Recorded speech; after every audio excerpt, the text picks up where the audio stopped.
Father Archie, ano po ang paninindigan ng Simbahang Katoliko patungkol po doon sa pagluhod, pagsamba, or pag-revere ng mga imahe po? Kinaugalian na through the many centuries. Nabanggit ko nga po na our tradition should be baptized by the Word of God. Yung talagang ultimate standard natin, no matter how seemingly beautiful. Kasi kapag sanay ka na to protracted long history, akala mo totoo eh. Oo. Are you saying it's time now that medyo baguhin na yung tradisyong yon? Yun na yun. Kaya nga po, salamat sa Diyos, meron po tayong, and for me, huwag kayong magagalit. Ako po isang Katolikong Franciscanong pare, but Si Edgar Villarojo, Father, mayong adlaw, aslang ko, unsay kalainan sa pagkapari ni Father Archie kadtong nga pag-interview sa TV station regarding sa mga ribulto. Why ang iyang pagtuo lagi sa ubang pari labi na nimo, Father? Why ang iyang pagtuo lagi? So he is not a Catholic anymore, no? Hindi ko swito, hindi ko alam yung history ni Father Archie. Pero yung sinasabi niya ay Protestant na. Very Protestantized, no? So, na ano siya sa mga pastor na mga kaibigan niya. So, hindi na po siya Catholic. Hindi po, marami na mga piking pare ngayon, no? So, wag kayong maniwala agad. Dahil, even Martin Luther ay pare din yun. Even si nagtayo sa Anglican Church ay mga obispo din, no? So para hindi tayo malito, go back to the official teachings of the church. Kahit sino pa yan, kahit cardinal pa yan, na magsiwalat o puset sa official teaching ng simbahan, ay tumitigil yung pagkakatoliko niya, no? Hindi na po siya Catholic, kapatid. Sinasamba nga ba nating mga Katoliko ang mga ribulto? Yan. Sinasamba nga ba nating mga Katoliko ang mga ribulto o estatwa na mayroon tayo?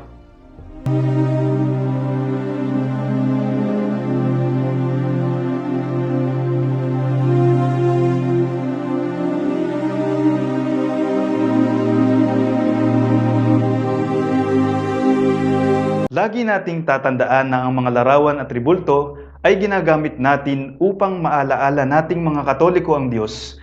Isa sa mga larawan na iniutos ng Diyos ay gawin ang mga kerubin. Makikita natin ito mula sa aklat ng Exodo, talata 25, versikulo 18. Lalagyan mo ng kerubing ginto ang dalawang dulo nito. At ano ang dahilan kung bakit ipinagawa ng Diyos ang dalawang kerubing ginto? Nasusulat mula sa aklat ng Exodo, talata 25, versikulo 22. Doon tayo magtatagpo sa luklukan ng awa, sa pagitan ng dalawang kerubin. Doon ko ibibigay sa iyo ang kautusan ko sa mga Israelita. Ang mga kerubin ay nagsisilbing tanda kung saan kakatagpuin ng Diyos ang mga pinuno ng Israel. Sa madaling salita, ipinapaalala ng mga kerubin ang Diyos. Ang mga larawan at mga ribulto ng mga santo ay ginagamit natin upang maalaala ang mga santo para sila ay matularan sa ginawa nilang pagsunod at pagmamahal sa Diyos. Hindi sila sinasamba, katulad na lamang ng ribulto ng Birheng Maria na madalas nating nakikita sa mga kapilya. Ito ay nagpapaalaala sa mga tao na dapat maging mabuting ina sa kanyang mga anak, dahil hindi magbubunga ang pananampalataya ng isang ina kung pabaya siya sa kanyang mga anak. Ang sino mang hindi kumakalinga sa kanyang mga kamag-anak, lalo na sa mga kabilang sa kanyang pamilya, ay tumatalikod sa pananampalataya, at mas masama pa kaysa sa isang di mananampalataya. Isang halimbawa pa ay ang madalas na itinatanong ang tungkol sa Black Nazarene. Hindi naman daw ganyan ang itsura ng Panginoong Hesus. Pero bakit daw natin yan inilalagay sa altar, binubuhat at pinoprosesyon? Tandaan natin, Ang mga paalaala po ay hindi kailangang eksakto sa itsura na inaalala. Ang inaalala natin dito ay hindi ang itsura, kundi ang kanyang pagliligtas sa atin sa pamamagitan ng krus. Dahil napakahalagang bagay ito para sa ating mga Kristiyano. Hindi ba't kung makakakita tayo ng isang taong duguan na may koronang tinik, nakapako sa krus at may karatulang inris sa ibabaw ng kanyang ulo, sino ang naaalala natin? Si Judas ba? Si Satanas ba? O ang Panginoong Hesus?